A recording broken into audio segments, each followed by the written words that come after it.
အားလုံးပဲမင်္ဂလာပါရှင်။သမီးကတော့ Sunrise High School မှာပညာသင်ကြားနေတဲ့ဒီဖိုက်ထန်စုစုပဲဖြစ်ပါတယ်ရှင်။မတာပါတာရက်မှပါဝင်တဲ့သင်ခန်းစာ29မမီကျနဲ့တက်တော့ဆက်စာပြုလုပ်မယ်ဆိုတဲ့ခေါင်းစဉ်လေးကနေသမီးပြုလုပ်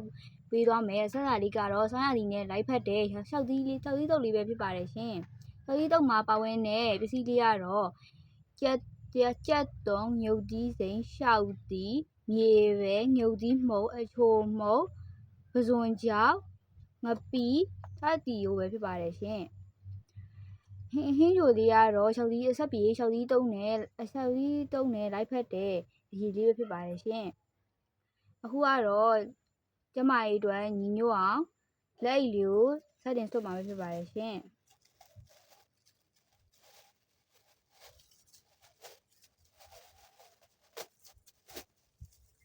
လက်အိတ်ကတော့သမီးကနှစ်ဖက်ဆွတ်မှာပဲဖြစ်ပါတယ်နော်။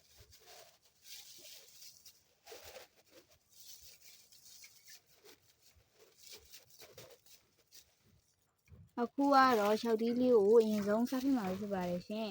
။သမီးကအခုတုံတဲ့ဥစ္စာတယောက်စာပမာဏပဲဖြစ်ပါတယ်ရှင်။အခုကတော့ပပလေးရတဲ့ကြက်သွန်လေးထည့်ပါမယ်ဖြစ်ပါတယ်ရှင်။ကြက်သွန်ကတော့ကိုကြိတ်တက်လောက်ကြိတ်နှစ်တက်လောက်ထည့်လို့ရပါတယ်ရှင်။သမီးကတော့တယောက်စာဖြစ်တဲ့အတွက်တယောက်စာပဲထည့်မှာဖြစ်ပါတယ်ရှင်။အခုကတော့မြေပဲလေးထည့်ပါမယ်ရှင်။မြေပဲကတော့နည်းမကြည်မနဲ့လေးနည်းနည်းထောင်းထားဖြစ်ပါတယ်ရှင်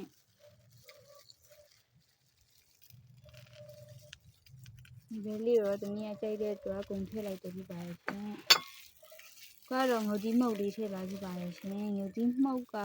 သမီးကအရန်မဆက်တစ်ဆက်လေးနည်းနည်းထည့်မှာဖြစ်ပါတယ်ရှင်သမီးကအရန်အဆက်ကြိုက်တော့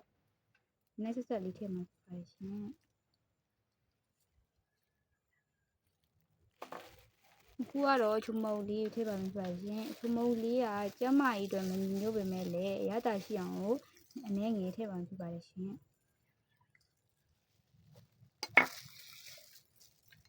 ချုံမုတ်ပြီးတော့ပစုံကြောက်ထည့်ပေးဖြစ်ပါတယ်ရှင်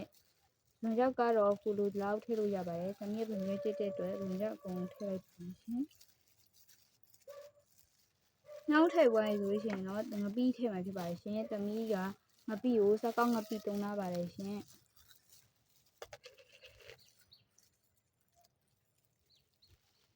ငပိထားပြီးသွားပြီဆိုရင်တော့အကုန်လုံးကိုနေပြီးတော့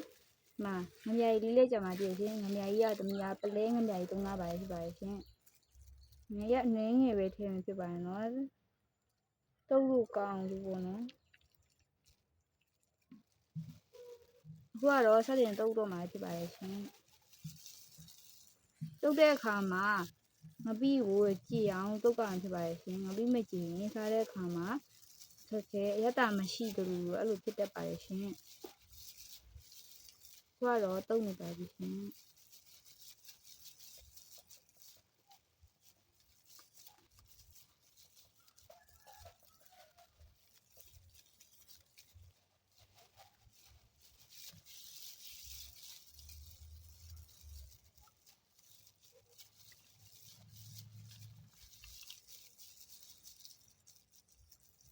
6သီးကိုလည်းကြည်တုပ်ပေးပါဦးနော်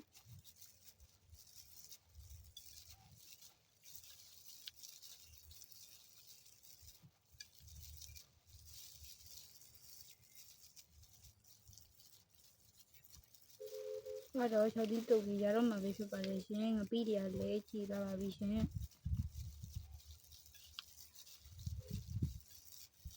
ငပိကိုလည်းနှံ့အောင်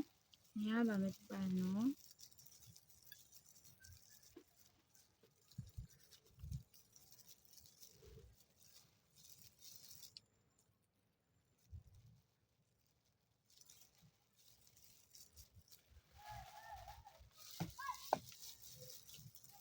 အခုကတော့ငပိရေအကုန်လုံးနေပြီးသွားပြီ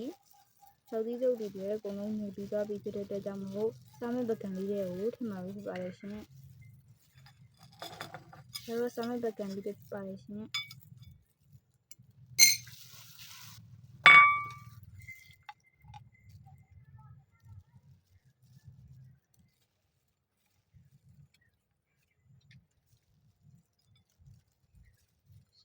ဆိုင်ပကံမဆက်တဲ့အတွက်ကြောင့်ငင်းကြဲကိုကြံပါလေရှင်ပေါ့လေအိတ်ချုပ်ပြန်ပြန်နော်မိကတော့တုတ်ပြီးရဲ့အတွက်ကြောင့်လည်းအိတ်ကတော့ချုံမှပြန်နေနော်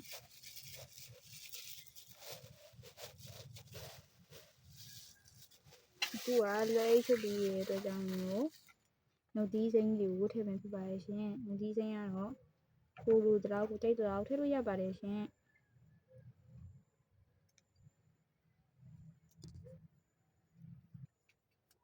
မိကတော့အဆက်မများစားခြင်းတဲ့အတွက်ကြောင့်မလို့နှုတ်သီးစိမ်းလေးကို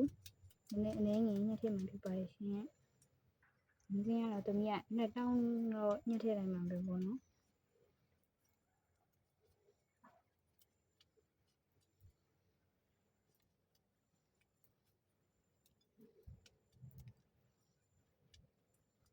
မီးရင်းကြီးညှက်ထည့်သွားရဆိုရင်တော့ပြင်စားလို့ရပါပြီရှင်ဆောင်းအခုကဆောင်းအနေနဲ့လိုက်ဖက်တဲ့၆စီးတုပ်လေးကိုဟင်းကားလေးနဲ့ဆောင်းရပြီးဖြစ်ပါတယ်ရှင်အကြီးကတော့မှပေါ့နော်ဖက်ချက်ပါအောင်ရှင်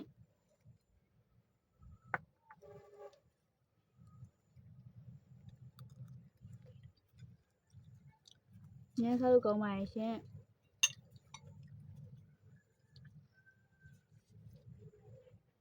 လင်းလေးရတယ်အရင်တောက်လို့ကောင်းပါရဲ့ရှင်ပြပါပြီရှင်